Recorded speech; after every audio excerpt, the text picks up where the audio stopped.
Have you ever thought to yourself, I should not be eating this, or this is so bad for me? If so, you're experiencing restrictive food thoughts. And in today's video, we're going to chat a little bit more about how to overcome them. I'm Rachel Fine, registered dietitian nutritionist and founder of To The Point Nutrition. A dancer's performance is a direct result of hard work and motivation. So where does food fit into this? There's a lot of myths and a ton of antiquated ideals, and I'm here to dispel those. Hi, I'm Rachel Fine. I'm a registered dietitian nutritionist here at To The Point Nutrition. I'm also the creator of The Healthy Dancer.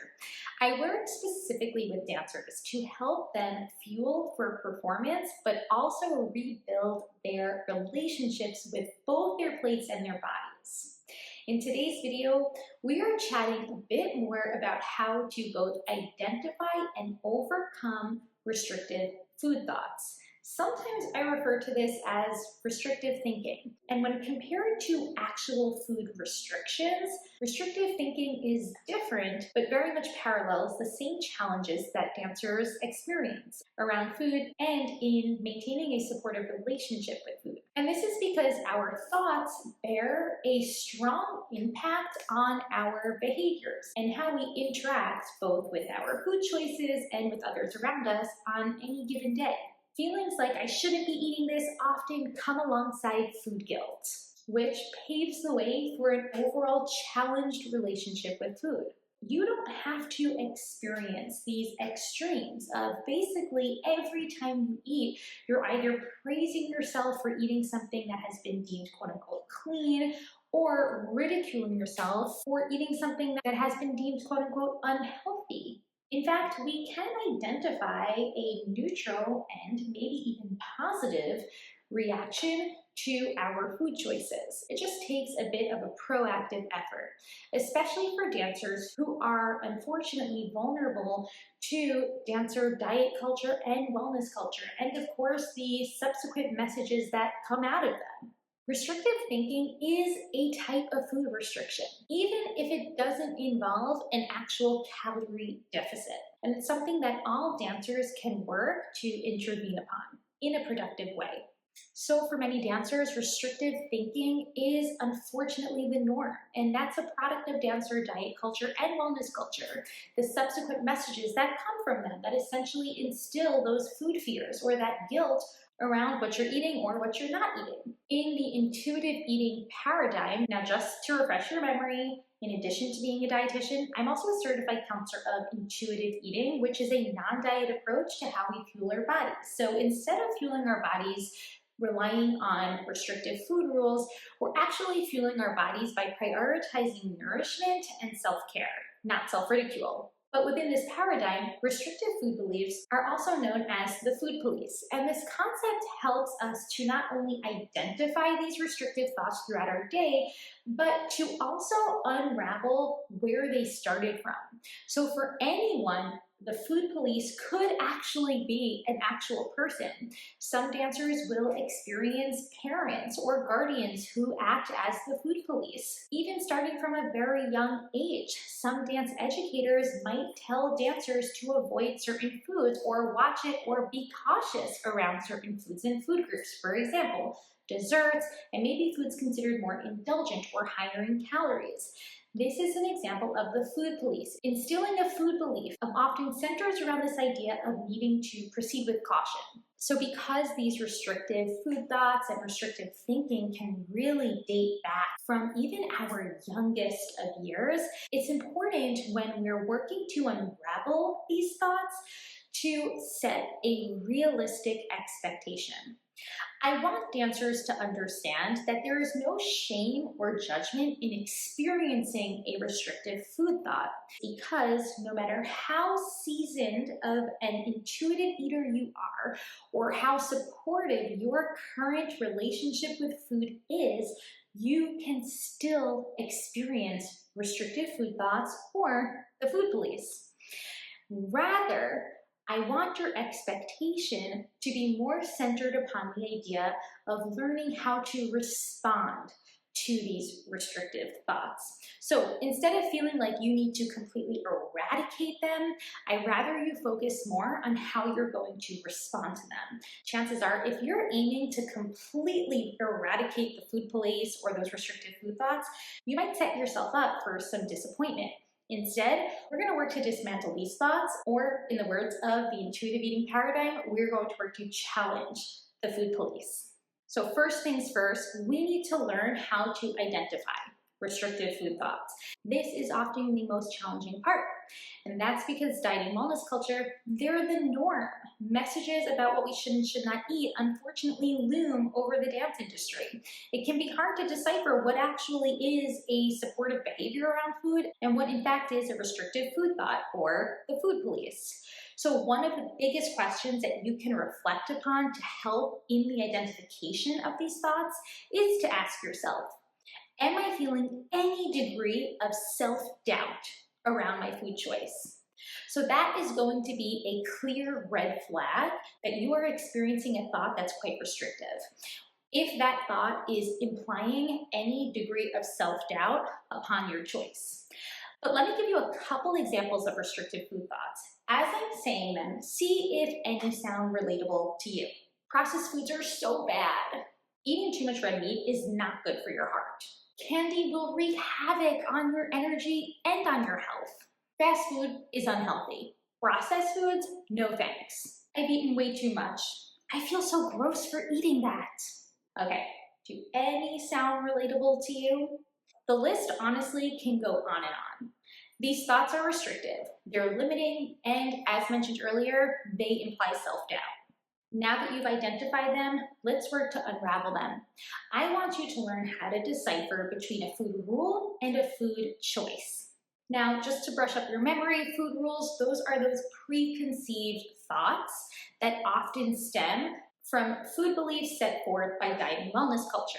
They're rigid, they're inflexible, they basically tell you what you should and should not be eating.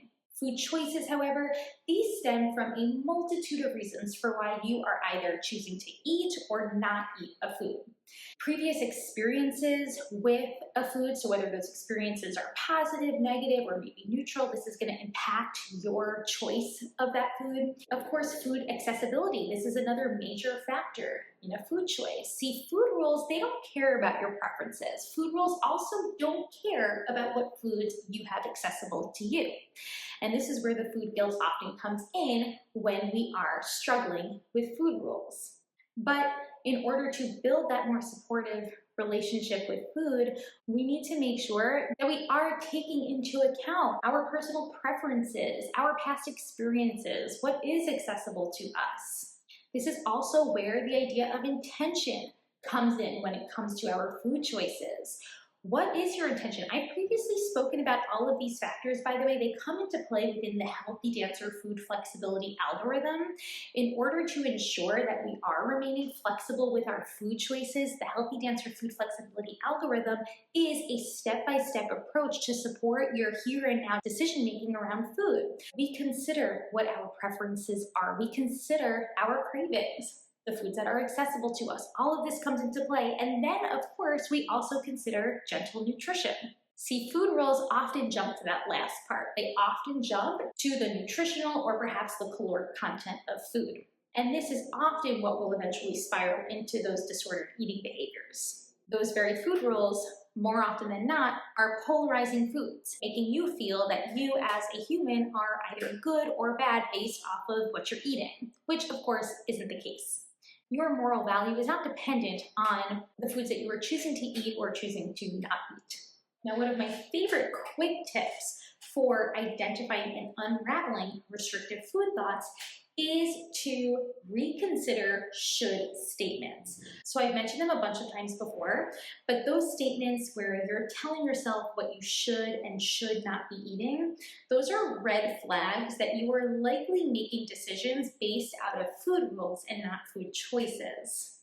Fact checking is going to be really helpful here. Instead of basing your food choice off of what you think you should and should not be eating, this is where unraveling unsupportive food beliefs and relearning more helpful food beliefs will come into play. So an example would be when a dancer tells me that they shouldn't be eating too many foods that are rich in carbohydrates. We're going to fact check. We're going to remember that carbohydrates are a super beneficial macronutrient to a dancer's energy levels. Because of this, dancers need foods rich in carbohydrates multiple times throughout their day.